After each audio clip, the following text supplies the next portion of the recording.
Assam Direct Recruitment যেটো আপোনালোকৰ লিখিত পৰীক্ষা আছে গ্ৰেড 3 আৰু গ্ৰেড 4 সেইটো আপোনালোকৰ আগষ্ট মাহৰ 21 আৰু 28 তাৰিখে অনুষ্ঠিত হ'ব কিন্তু চৰকাৰৰ ফালৰ পৰা পুনৰ এখন নতুনকৈ নোটিছ আহিছে আৰু এই নোটিছখনত কোৱা হৈছে যে যিসকল প্ৰাৰ্থীয়ে DTE আৰু DEE ৰ 234টা গ্ৰেড 4 পদত এপ্লাই কৰিছিলে তাতে কিছুমান প্ৰাৰ্থীয়ে পুনৰ নতুনকৈ এপ্লাই কৰিব লাগিব আৰু তেওঁলোকৰ সেপাৰেটকৈ এটা এক্সাম অনুষ্ঠিত হ'ব এতিয়া কোনসকল প্ৰাৰ্থীয়ে নতুনকৈ এপ্লাই কৰিব লাগিব কেনেকৈ এপ্লাই কৰিব লাগিব তেওঁলোকে আজিৰ এই ভিডিঅ'ত মই আপোনালোকক সকলোবোৰ কথা ভালদৰে বুজাই দিম কিন্তু তাৰ আগতে মই আপোনালোক সকলোকে অনুৰোধ জনাম যাতে আপোনালোকে সদায় এনেকুৱা আপডেটৰ ভিডিঅ' পাই থাকিবৰ বাবে মোৰ ইন্দ্ৰজিত দাস অফিচিয়েল ইউটিউব চেনেলটো সাবস্ক্ৰাইব কৰি ল'বলৈ নাপাহৰে এতিয়া আহক আজিৰ এই ভিডিঅ'টোলৈ আগবাঢ়ো এখন হৈছে আপোনালোকৰ অফিচিয়েল নোটিছখন আৰু এই নোটিছখন আপোনালোকৰ আহিছিলে 2/8/2022 এতিয়া আমি ইয়াতে বিভাগবোৰ চাওয়া হওক ইয়াতে প্ৰথমটো আছিল আপোনালোকৰ directorate of technical education Assam এই এডভাৰটাইজমেন্টটো আপোনালোকৰ 7/2/2020 আহিছিলে আৰু ইয়াতে আপোনালোকৰ বিভাগবোৰৰ পদসমূহ আছিল যেনে বিয়াৰ পিয়ন চকীদাৰ ওয়াৰ্কশ্বপ যোগালী এনেকৈ 30টা পদ আছিল আৰু দ্বিতীয়তেও আপোনালোকৰ ডিৰেক্টৰেট অফ টেকনিক্যাল এডুকেশ্যন অসমৰ ফালৰ পৰাই কেইটামান পদ আহিছিল 24/2/2020 আৰু ইয়াতেও সেই গ্ৰেড 4 ৰ আগৰ পদবোৰে আছে কিন্তু ইয়াতে আপোনালোকৰ জিলা ধৰি দিয়া আছে আপোনালোকে যদি চাই ইয়াতে তিনিচুকীয়া মৰিগাঁও এনেকৈ কিছুমান পদ ধৰি দিয়া আছে আৰু 3 নম্বৰত আপোনালোকৰ ডিৰেক্টৰেট অফ এলিমেন্টাৰী এডুকেশ্যন অসমৰ ফালৰ পৰা 28/2/2019 এটা এডভাৰটাইজমেন্ট আহিছিল ইয়াতে আপোনালোকৰ গ্ৰেড 4 ৰ ভালে কেইটা পদ আছিল আৰু এই সকলোবোৰ পদ যদি আমি মিলাই চাও তেতিয়া পাম আমি 234টা এই নোটিছখনত থকা পদসমূহত যদি আপোনালোকে এপ্লাই কৰিছে তেনেহলে আপোনালোকে এই ভিডিঅ'টো ভালকৈ চাব কাৰণ এই নোটিছখন আপোনালোক সকলোৰে বাবে বহুতে লাগতিয়াল প্ৰথমতে মই আপোনালোকক জনাই দিও এই নোটিছখনত থকা পদসমূহ ইতিমধ্যে কেনসেল কৰা হৈছে ইয়াতে কিছুমান এনেকুৱা ধৰণৰ পইণ্ট আছে যিবোৰ আমাৰ SLRC ক্লাছ 4 ৰ যেটো পোষ্ট আছে সেই পোষ্টবোৰৰ লগত নিমিলে আৰু সেই কাৰণে ইয়াতে যদি আপোনালোকে 4 নম্বৰ পইণ্টত চাই ইয়াতে কোৱা হৈছে যে কমিশনে এটা সেপাৰেটকৈ এক্সাম কণ্ডাক্ট কৰিব আৰু সকলোবোৰ প্ৰাৰ্থীৰ বাবে নহয় ইয়াতে কিছুমান প্ৰাৰ্থীৰ বাবেহে এই এক্সামটো হ'ব যিসকল ক্যান্ডিডেটৰ ক্ৰাইটেৰিয়াটো নিমিলে SLRC ক্লাছ 4 ৰ যেটো 21 আগষ্টত লিখিত পৰীক্ষা অনুষ্ঠিত হ'ব তাত নিমিলে ইয়াৰে যি 234টা পদ আছে DTE আৰু DEE ৰ সেই প্ৰাৰ্থীসকল পিছলৈ এটা সেপাৰেটকৈ লিখিত পৰীক্ষা অনুষ্ঠিত হ'ব কিন্তু আপোনালোকে ইয়াতে যদি 5 নম্বৰ পইণ্টত চাই ইয়াতে কোৱা হৈছে যে আপোনালোকে www.sebaonline.org ত এখন লিষ্ট পাব প্ৰাৰ্থী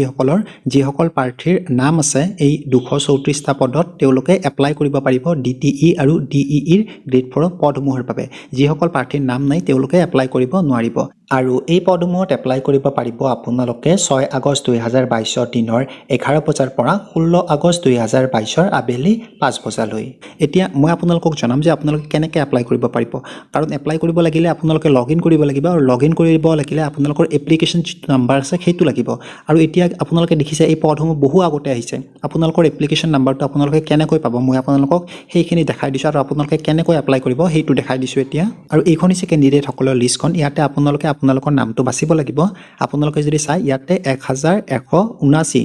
তা পেজ আছে ইয়াতে আপোনালোকৰ নামটো বাছিব লাগিলে ইয়াতে সাৰ্চ কৰি দিব যদি নামটো আছে আপোনালোকৰ তেনেহলে আপোনালোকে এপ্লাই কৰিব লাগিব ইয়াতে যেটো আপোনালোকে দেখিছে এপ্লিকেশন নম্বৰ এই নম্বৰটো আপোনালোকে ইয়াৰ পৰা কপি কৰিব লাগিব কপি কৰি আপোনালোকে কেনেকৈ এপ্লাই কৰিব লাগিব মই আপোনালোকক দেখুৱাই দিছো মোৰ লগৰ এটাৰ ইয়াতে নাম আহিছে আপোনালোকে এপ্লাই কৰিব লাগিলে এই পেজটোলৈ আহিব লাগিব এতিয়া দেখিছে এই পেজটোত আহিব আপোনালোকে প্ৰথমতে আপোনালোকৰ যেটো এপ্লিকেশন নম্বৰ আছিল সেইটো দিব লাগিব তাৰ পিছত আপোনালোকৰ নামটো দিব লাগিব আৰু শেষত আপোনালোকৰ ডেট অফ বাৰ্থ আৰু ক্যাপচাটো বহাই ইয়াতে লগইন কৰি আপোনালোকে লগইন কৰিব পাৰিব মই এইখিনি বহাই লৈছো কিন্তু হাইড ৰাখিম আপোনালোকে বেয়া নাপাব কাৰণ সিকিউৰিটিৰ বাবে আৰু ইয়াতে চাওক মই আপোনালোকক এটা কথা জনাই দিছো ইয়াত যেনেকৈ লেখা আছে প্ৰথমতে ডেটটো লিখিলে তাৰ পিছত এনেকৈ চিন এটা দিলে তাৰ পিছত মান্থটো লিখি চিনটো দিলে তাৰ পিছত ইয়াৰটো লিখি আপোনালোকে ইয়াতে এইখিনি কৰি দিব আৰু শেষত যেতিয়া ইয়াতে মই লগইন কৰিম মই এইখিনি হাইড ৰাখিছো আপোনালোকে চিন্তা কৰিব নালাগে আপোনালোকে কৰিলেও এনেকৈ আহিব এতিয়া চাওক ইয়াতে নামটো আহি গল পাৰ্টিজনৰ হয়নে ইয়াতে নামটো আহিছে এতিয়া আপোনালোকে দেখিছে ইয়াতে যেটো এপ্লিকেশন ফৰ্ম বুলি আছে ইয়াতে আপোনালোকে ক্লিক কৰিব লাগিব ইয়াতে নিউ বুলি আহি আছে মানে আপোনালোকে নতুনকৈ এপ্লাই কৰিব পাৰিব মই ইয়াতে হাইড ৰাখিছো বাৰে বাৰে কৈছো ক্ষমা কৰিব তাৰ বাবে ইয়াতে যদি আপোনালোকৰ কিবা ভুল হৈ আছে সেইটো আপোনালোকে শুদ্ধ কৰিব পাৰিব যেনে ইয়াতে আপোনালোকে নতুনকৈ যেটো আপোনালোকৰ জেন্ডাৰ সেইটো আপোনালোকে ইয়াৰ পৰা সিলেক্ট কৰি ল'ব লাগিব হয়নে তাৰ পিছত যেটো আপোনাৰ ফোন নম্বৰ আছে সেইটো বহাই দিব লাগিব আৰু যেটো আপোনালোকৰ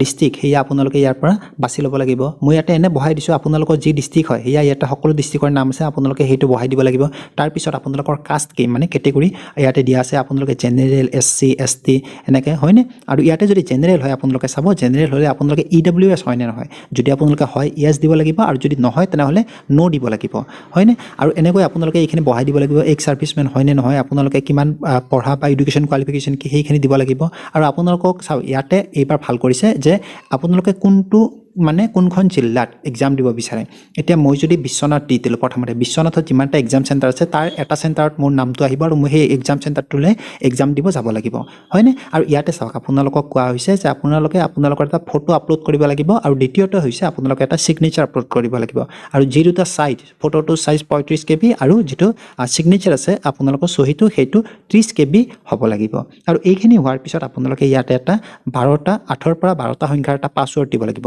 মিনিমাম বা ম্যাক্সিমাম হয়নে আৰু এইখিনি দি আপোনালোকে ইয়াতে ৰাইট টিকটো কৰি দিব ৰাইট টিকটো কৰি ইয়াতে আপোনালোকে যেটো প্ৰসেস আছে এইখিনি কনফাৰ্ম কৰি দিব আৰু ইয়াতে যেতিয়া ফাইনাল সাবমিট কৰিব আপোনালোকৰ যে ফৰ্মখন আছে এপ্লিকেশনখন এইখন সাবমিট হৈ যাব আৰু এইখিনি আছিল সৰু ফৰ্মখন যেতিয়া সেপাৰেট কৰি আপোনালোকৰ এক্সামটো পাতিব তেতিয়া আপোনালোকে এক্সামটো দিব পাৰিব যদি আপোনালোকে এইখিনি এপ্লাই কৰি নথয় তেতিয়া হলে কিন্তু আপোনালোকৰ নাম নাহে সেপাৰেট কৰি যেটো এক্সাম হ'ব আৰু আপোনালোকে এক্সামটো দিব নাপাব আৰু DTE আৰু DEE এৰ ক্যান্ডিডেট সকলৰ যিখন নামৰ লিষ্ট আছিল তাৰ লিংকটো মই ভিডিওটো ডেসক্ৰিপচনত দিম লগতে এপ্লাই কৰা যেটো লিংক আছে সেইটোও দিম আপোনালোকে দুটাতে ক্লিক কৰি এটাত ক্লিক কৰি আপোনালোকৰ যে ক্যান্ডিডেট সকলৰ নাম থকা লিষ্টখন আছে সেইখন ডাউনলোড কৰি আপোনাৰ নাম আছে না চাব পাৰিব আৰু দ্বিতীয় লিংকটোত ক্লিক কৰি আপোনাৰ যদি নাম আছে তেনেহলে আপোনালোকে তাত এপ্লাই কৰিব পাৰিব মই আপোনালোকক দেখুৱাই দিছো কেনেকৈ কৰিব গতিকে মই ভাবো এইটো এটা সৰু কিন্তু বহুত লাগতিয়াল আপডেট সেইভাবে ভিডিও বনাই আপোনালোক সকলোৰে মাছলৈ লৈ আহিলো এতিয়া যদি আপোনালোকৰ ভিডিওটো চাই ভাল লাগিছে তেনেহলে লাইক কমেন্ট আৰু শেয়াৰ কৰাৰ লগতে আগলৈ এনেকুৱা ভিডিও চাই থাকিবৰ বাবে প্লিজ মোৰ ইন্দ্ৰজিত দাস অফিচিয়েল ইউটিউব চেনেলটো সাবস্ক্ৰাইব কৰিবলৈ নাপাহৰিব এইখিনি আছিল আজিৰ এই সৰু ভিডিওটো ধন্যবাদ